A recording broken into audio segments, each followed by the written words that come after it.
faut dire que ce centre que nous venons d'inaugurer, ça a été vraiment quelque chose que nous avons réfléchi depuis très longtemps. Nous, en tant qu'organisation à but non lucratif qui accompagne les personnes en situation de handicap, en particulier les victimes de mines, on est resté très longtemps à observer la situation, à accompagner les victimes. Mais à un moment donné, on s'est rendu compte qu'il fallait mettre quelque chose qui est conforme au rythme de la modernité. C'est-à-dire que permettre aux gens aujourd'hui de pouvoir bénéficier des appareils de dernière génération. Et ce que nous avons constaté ici, ce n'est pas parce qu'il n'y avait pas de service de tutelle, ou ce que nous avons fait, ce n'est pas pour substituer déjà les services de compétences qui existent. Mais nous avons pensé qu'il faut mettre en place cette initiative qui est conforme, par exemple, avec la nouvelle technologie de fabrication de jambes artificielles, pour essayer d'entrer en complémentarité avec les services qui sont déjà disponibles. Donc l'idée, ce n'est pas de remplacer déjà les services qui sont, mais c'est de travailler en complémentarité avec ces centres. Et c'est la raison pour laquelle nous avons jugé nécessaire d'aller vers nos partenaires qui nous accompagnent pour discuter avec eux, discuter avec les partenaires, les expliquer effectivement de la possibilité de mettre en place quelque chose d'innovant pour faciliter non seulement l'accessibilité des prothèses.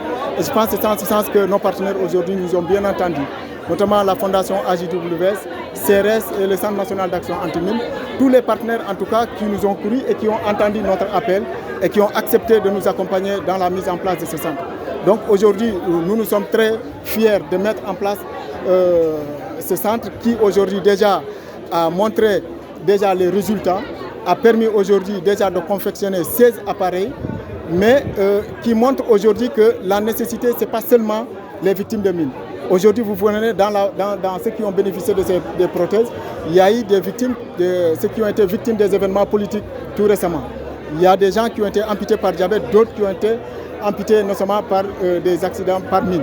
Donc c'est un centre aujourd'hui qui est ouvert, qui est tout le monde, qui aujourd'hui en tout cas doit faire l'objet en tout cas d'une référence dans la sous-région.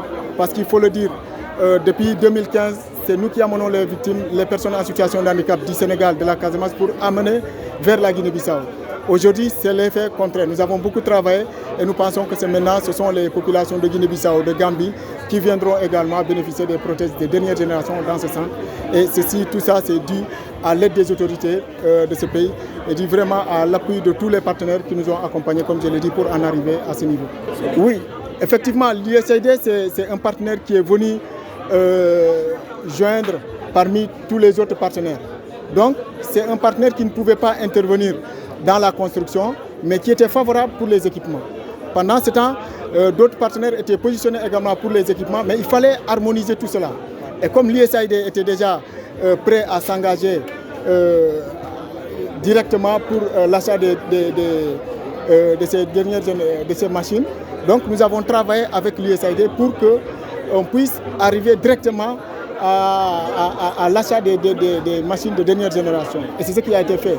Donc nous sommes passés par Swiss Ability, une organisation suisse qui connaît effectivement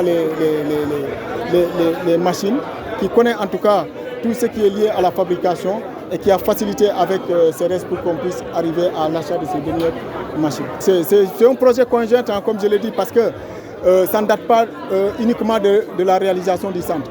Nous avons commencé d'abord par la prise en charge des victimes en Guinée-Bissau. Nous avons commencé la construction, nous avons commencé les équipements, les transports. Donc c'est un projet qui prend beaucoup en tout cas d'aspects par rapport à ce niveau et qui regroupe une pluralité d'organisations qui interviennent en Casamance et qui s'activent en tout cas dans le souci d'alléger les conditions de vie des personnes ayant besoin de ces jambes artificielles.